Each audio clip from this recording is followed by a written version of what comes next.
여러분, 팀에 새로운 동료가 합류했다고 한번 상상해 보세요. 회의록도 척척 정리하고 다음 분기의 성과까지 예측해내죠. 그런데 이 동료 사람이 아닙니다. 바로 AI죠. 우리가 일하는 방식이 정말 뿌리부터 흔들리고 있는 건데요. 이 거대한 변화의 파도 속에서 우리는 어떻게 사람을 이끌고 조직을 성장시켜야 할까요? 네, 바로 이 질문이 오늘 우리가 함께 파고들어야 할 가장 중요한 질문입니다. AI가 내 옆자리 동료가 되고 데이터가 나의 모든 것을 증명하는 시대. 과연 인사관리, 우리가 흔히 HR이라고 부르는 이 영역은 어떤 모습이어야 할까요? 놀랍게도 말이죠. 이 미래에 대한 해답의 실마리가 과거에 숨어 있습니다.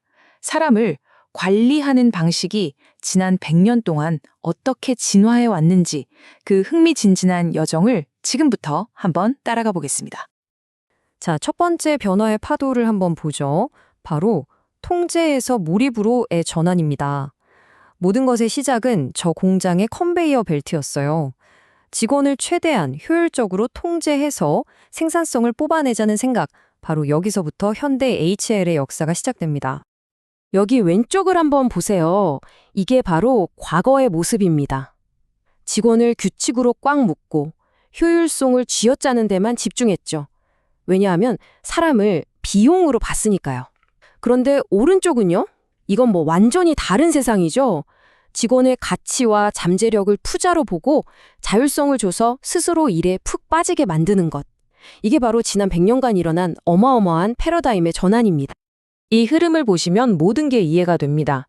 20세기 초에는 직원은 말 그대로 기계의 부품이었어요. 그런데 곧 깨닫게 되죠. 아, 기계랑 사람은 다르구나. 사람은 감정이 있구나. 그래서 1930년대부터 직원의 마음에 주목하기 시작합니다. 이 흐름이 80년대에 와서는 HR을 비즈니스의 핵심, 즉 전략적 파트너의 자리까지 올려놓았고요.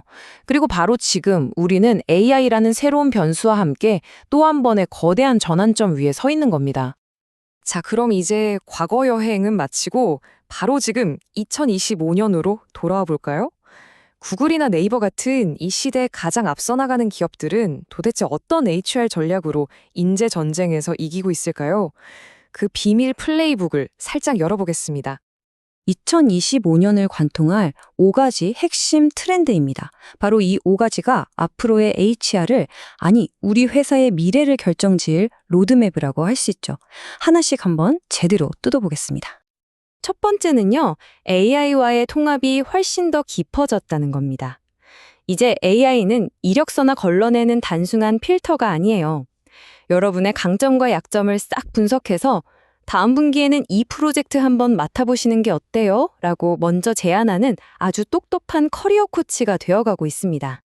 두 번째는 이제 어느 대학 나왔냐가 아니라 무슨 스킬을 가졌냐가 훨씬 더 중요해졌다는 겁니다. 이걸 스킬 기반 조직이라고 부르는데요.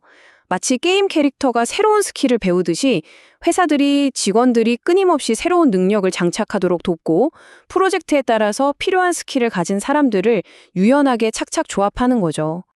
세 번째는 바로 직원 경험, EX 최적화입니다. 이게 뭐냐면요. 직원이 회사에 첫 출근하는 날부터 마지막으로 회사를 떠나는 날까지 그 모든 여정을 세심하게 디자인하고 관리하는 거예요. 단순히 월급이나 복지를 넘어서 심리적으로 안정감을 느끼고 존중받고 있다고 느끼게 만드는 것. 결국 그런 직원이 최고의 성과를 내니까요. 이 유명한 말 아마 다들 들어보셨을 겁니다. 이게 모든 걸 설명해 주죠. 아무리 회사가 좋은 시스템과 복지를 갖춰놔도 결국 내 직원 경험의 질을 결정하는 가장 중요한 사람은 바로 내 직속 상사, 중간 관리자라는 겁니다. 바로 이 지점에서 네 번째와 다섯 번째 트렌드가 만납니다. 이제 HR 부서는 더 이상 서류 작업만 하는 곳이 아니에요. 데이터를 기반으로 어떤 팀의 인력을 보강해야 할까 같은 전략적인 의사결정을 내리죠. 그리고 다섯 번째, 그 전략을 현장에서 실행할 중간 관리자를 최고의 코치로 만드는 데 집중적으로 투자합니다. 물론 이 외에도 진정성 있는 다양성, 형평성, 포용성, 즉 DEI 같은 중요한 흐름도 있지만 지금 가장 핵심적인 변화는 바로 이 5가지라고 할 수 있습니다. 자, 이제 마지막 장입니다. 어쩌면 오늘 이야기의 하이라이트일 수도 있겠네요. 오늘날 HR 분야에서 가장 강력하면서도 가장 논쟁적인 힘, 바로 인공지능에 대해 깊이 파고들어 보겠습니다. 자, 이 숫자 한번 기억해 주세요. 41.1%. 이게 뭘 의미하냐면요. 바로 우리나라 주요 기업 10곳 중 4곳 이상이 이미 AI로 사람을 뽑고 있다는 뜻입니다. 네, 맞습니다. AI 채용은 더 이상 먼 미래의 이야기가 아니라 바로 지금 우리 눈앞의 현실입니다. AI가 뭘 약속하냐고요? 아주 명확해요. 바로 압도적인 효율성이죠. 소프트뱅크는 서류 검토 시간을 무려 4분의 1로 줄였고요.